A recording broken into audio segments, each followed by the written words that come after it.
Hi, everyone. Welcome back to our podcast, The Ins and Outs of Selling a Business. For those of you just joining us, my name is kdee. I'm president of Osage Advisors. Osage Advisors is a merger and acquisition firm working with business owners and their families looking to sell, typically with revenues of $5 million and up. We've been around since, this is our 22nd year, 2001. And thanks for joining us today. Today I thought it would be interesting and important to kind of do a mid-year recap as we go into the summer season. A lot has changed the M&A market in the last 6 months, and I wanted to kind of delve into it from two aspects: why the market's changing and what are the trends moving forward for the rest of 2022 and beyond. We'll probably break this up into two parts, and we'll focus on the shifts in the market on our first this episode. So just as a recap, 2021 was a historic M&A market. It was like the perfect storm.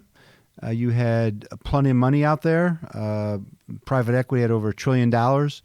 You had a low interest rate environment. The competition was intense for looking for quality companies, which were, few and far between in the marketplace. So that drove value. That trend has shifted a bit in 2022. I wouldn't say that the brakes are on, the red light's on, the brakes have been hit like March of 2020 with the pandemic. But certainly we're seeing activity. People are kind of pumping the brakes a bit. The yellow caution light is on, and there are several factors that are kind of driving that mindset from a buyer perspective. So I'm kind of run through a list of things where I think that have changed since the fourth quarter 2021 that will have an effect on 2022 and beyond.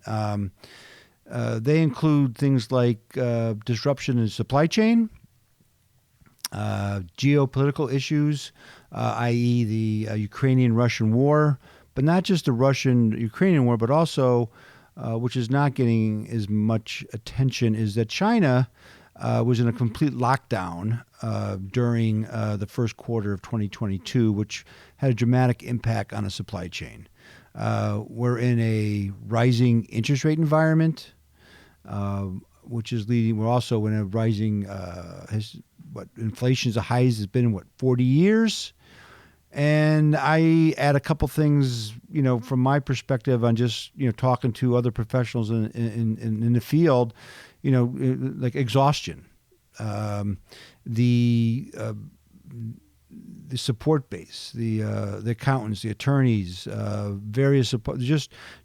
We're just so busy in 2021. They needed a break coming in 2022. And finally, I think they still have the pandemic hangover. Trying to equate, how business was before the pandemic, how you did during the pandemic, and what effect it has coming out of the pandemic. So all these factors have kind of raised the bar on what I would call a skepticism scale for buyers, which is giving them much more intensity and focus on a company's not only their financials but also their operations, their personnel, etc. So, the good news is there's still a ton of money out there. I still think it's close to $1 trillion in private equity money. They're very active looking for deal flow as well as strategic buyers. But if we break these things down a bit, if we look at these on a line item basis, I think you'll get a sense of what you need to prepare for if you're thinking about selling your company and taking it to market. I think the high priority issue for buyers right now continues to be a supply chain. How are you getting product in? What is your lead times? What are your relationships with your vendors? Are you looking for new sources of materials? Of course, with inflation, what are you paying for that, and how are you passing those costs along? to your customers to maintain your profit margins. I mean, we've had several conversations with both private equity buyers and strategic buyers, what their concerns are related to supply chain. And it really comes down to, how are you preparing yourself? A lot of things that we're seeing right now from our client base is that they're building inventories, right? So typically, if you're a company, your trailing 12-month inventory levels are 3 to 4 million. Now you're looking at 5 to 6 million inventory because you're trying to push out your idea, your buying habits. Instead of being a 30 or 60-day buying habit, now you're looking to procure materials, etc., anywhere from up to 9 months to a year, which puts stresses on your balance sheet. Right, all of a sudden, you're carrying much more inventory, so you got all that cash tied up in inventory, and then now we're in a rising interest rate environment, which is putting a bit of stress on your balance sheet for the fact that your cost of capital is higher, and it's affecting your cash flow, which could affect your growth moving forward. And those are the kind of questions that are going to be asked by buyers and are being asked by buyers. We have a couple of deals in market right now, and that's top of the list. So, the supply chain from a standpoint of how you're dealing with it, how you pivoted during this choppy waters time, how you're procuring your product, what your inventory levels are now versus what they were, fully explaining those, having a coherent plan, is critical to from a buyer perspective, and also from your perspective. You want to know from your team how we're managing that, so we continue to get the product out the door to satisfy our clients' requirements. In the supply chain sphere, so to speak, you're also looking at labor. It's a constant. It's all over the news. A labor shortage. But when you look at it from a buyer, said, well, what are your hiring practices? Are you fully staffed? What are your holes? How are you? What kind of things are you doing to fill those gaps so that you have the people you need to produce the product and get out the door? Whether that's on the line if you're building the product, whether that's someone that's servicing the product, your customer service group, customer support. I mean, it goes from the top management right down to the person on the floor getting the product out the door. There was a recent, I believe, article, I think it was in the Wall Street Journal, I think it was last week, and our client base is typically lower middle market companies like, typically 100 employees and less. And this article was saying that those type of companies are really having a challenge in recruiting people compared to larger, multinational organizations. So if I'm reading that article, you can be assured that the buyers are reading the same articles, whether it's in the Wall Street Journal, New York Times, or some trade magazine, and that's going to be on their list. How are you managing your people? How are you recruiting your people? And how are you staffing your levels? We're all experiencing it right now, right down to the local, fast food restaurant where, Dunkin' Donuts doesn't open at 10 o'clock because they don't have people. So you want a cup of coffee at 6 a.m., you can't get it. So, everybody's very aware of those situations. And so you really have to be able to prepare your answers in a way, what your plans are to make sure that you have got your staff. Obviously, if you have a stable workforce, have for several years, that's a plus. If you've had a lot of turnover in your workforce over the last several years, or even currently, why?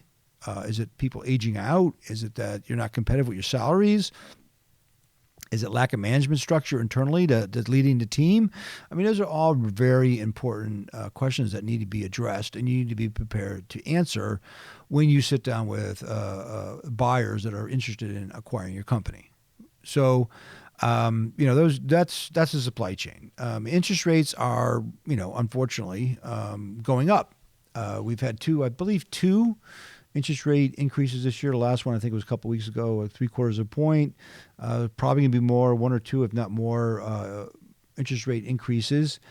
And so when you look at that from a buyer perspective, they're going to say, okay, in a rising interest rate environment, when you have cost of capital, how are you managing your balance sheet? And when I say your balance sheet, I mean managing your relationship with your banker. Are you in constant contact with your banker? Like I said earlier, I mean, the interest rate are effective. Your supply chain, your inventory builds are affecting your how much you're borrowing from the bank, your line of credit. Under your current environment, you may have to go back to your bank to extend your line, increase your line, et cetera, et cetera. And as the rates go up, your cost of capital goes up, which means that you're going to have to pass that along somewhere, or you eat it. And if you're eating it, that means you're having an effect on your margins and your profit. So how you react or pivot to the new interest rate environment versus last year. I think it was 3% last year. Now it's 5 or 6%.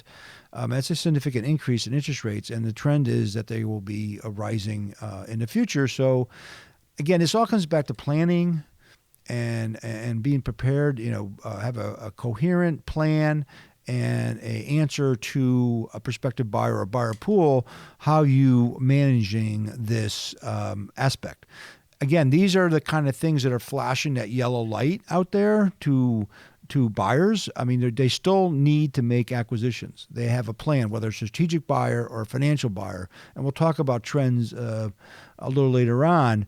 But they are looking for companies, and they are being much more selective in one way, and also much more invested in a more detailed due diligence, trying to get a sense of where things are going long term and how you're going to manage that. And, that's not an easy answer. And you may not have the answers. I mean, I don't know. They're asking the question. They may not have the answers. So, have an uncertain future or not really able to gauge the future could have some impact on how deals are valued, and which we'll discuss down in the next episode. But so we talked about supply chain interest rates. Obviously, that's driving the inflation's driving. We all are paying a significant amount of money at the gas pump, but inflationary pressure is your cost of bringing goods in, your cost of labor, everything is going up. How you manage that with your relationship with your current customer, how you pass that along. Do you pass it all along? Do you pass it partial along? Are you seeing that you have a healthy margin, so you've been eating some of that increase yourself to kind of keep that customer relationship on a good, even keel? Maybe one that you value that relationship, or it's a competitive product that you're selling to them, and you want to make sure they continue to buy from you. I mean, how you handle that, how you look at that is critical, and not just from a macro standpoint, but also from a micro perspective. I mean, I think you got to write down to various SKUs you may sell.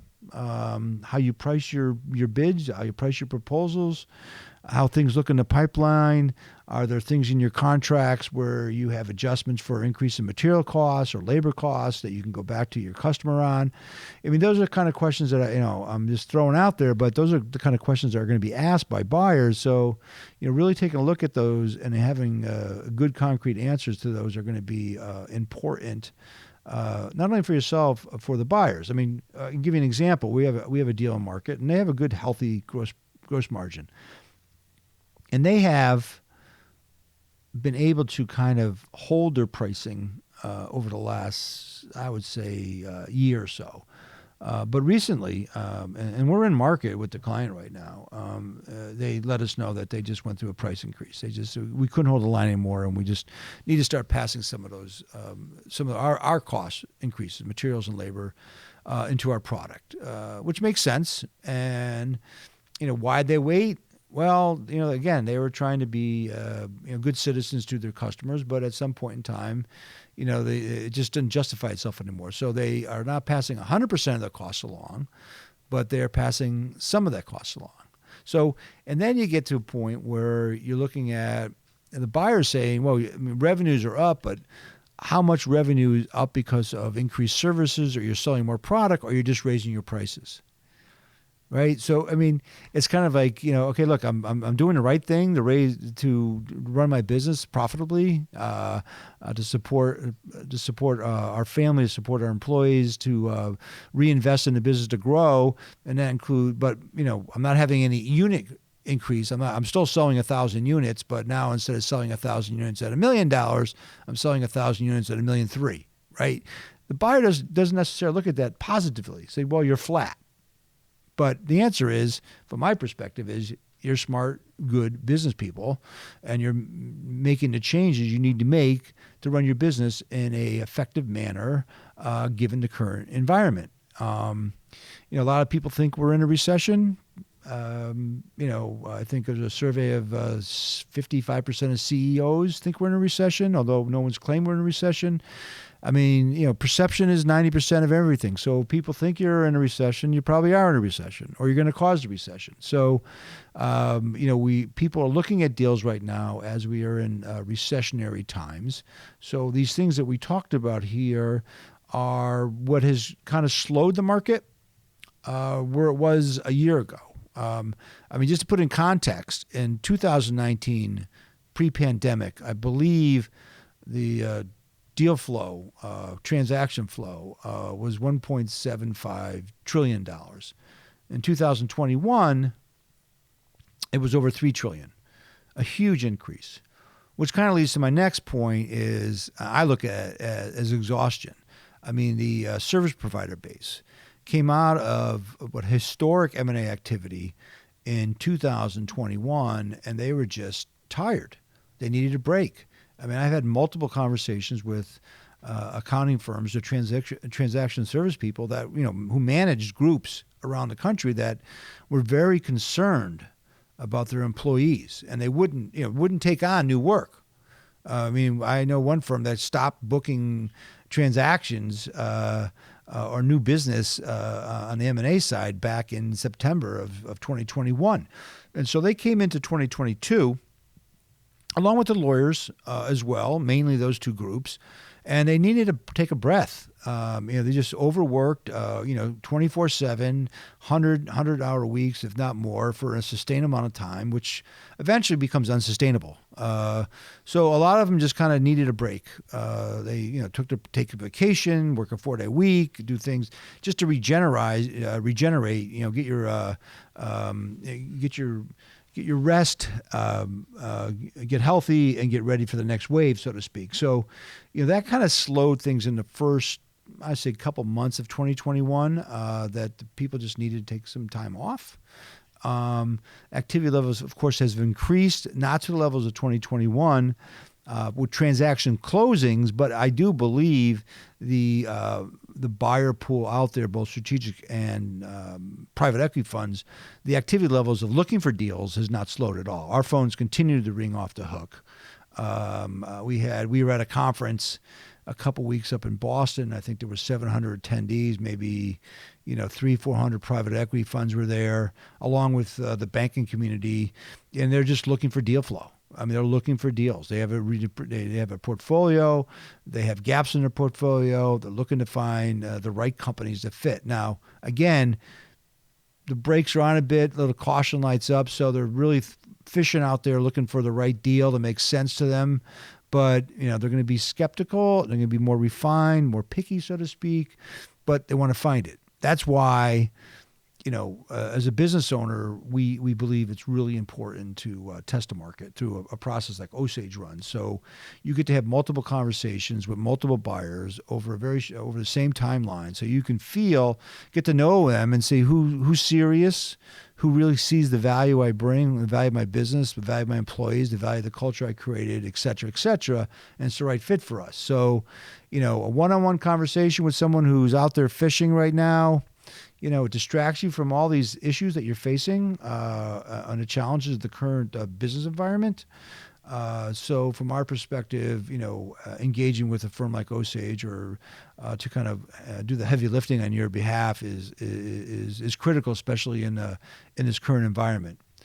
Lastly, I just want to touch on the things that have kind of put a slowdown in the M&A activity levels is there's still the pandemic hangover. there's really been no official, end to the pandemic. Obviously, different parts of the world are still experiencing, unfortunately, very high levels of disease and death and whatnot. I just mentioned China just was in a total lockdown, which really put a lot of pressure on U.S. companies trying to get products so they can ship to their customers. But when you look at your business coming out of the pandemic, and a lot of companies did very well in the pandemic, and you pivoted to certain product lines or services that were really in high demand during the pandemic, or if you were on a defensive mode, you made changes to your organization so that you can protect it moving forward in difficult times or challenging business environment. But pandemic was only 18 months ago, right? I mean, so from a buyer perspective, they're trying to get trend analysis, looking at your historics, your financials, from 18, 19, 20, 21, and, in mid-year 2022. And so, 20 was not a normal year. So how do you explain that? So having answers for that, how you document that, how you communicate that to a buyer is critical. And now running into 2022, you're sitting on inventory levels that are twice what you normally have.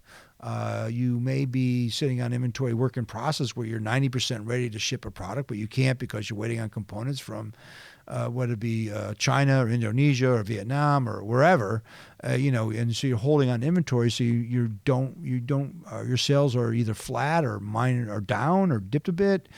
But you're ready to ship the product once this comes in. So manage all these things and trying to do a trend analysis is very, very difficult from a buyer perspective, and actually, honestly, from owner's perspective. We keep on getting that question: how are things looking? What do you anticipate for 2022 and 2023? Well, the answer is, we don't really know right now because we're in uncharted waters with the supply chain. So you're trying to get a grasp on some of that stuff, trying to get a comfort level, happy medium where the buyer and the seller are in sync about where we think things are going is, I would say we've had several of these conversations over the last 3 to 4 months with deals a couple we just closed and a couple in market. Those are challenging conversations from both sides. But having that conversation, continuing to talk it through, you find a happy medium if you feel everything is in sync between the buyer and the seller, and to move forward to the next step. So, as a recap, uncertainty breeds skepticism from a buyer perspective, which has them looking deeper and deeper into organization of a business owner, which can cause delays in getting deals done, or push a much longer due diligence process or deeper dive into the business. That being said, these strategic buyers and equity buyers need to put money to work. They do have needs and gaps they need to fill within their respective companies. And, the trend, and we'll talk about this moving forward, the trend is let's see where things are for the remainder, and we'll talk about it in the next episode, where we're seeing things, what buyers are looking for, both strategic and private equity funds, as well as, where valuations are sitting, in our next episode. So I hope you found this valuable. Again, my name is Keith D. I'm with Osage Advisors. You can reach us on our website at osageadvisors.com. You could call me at 860-767-3273, extension 1001, or email me with any questions you may have at kdee@osageadvisors.com. Thanks again for your time, and have a great day.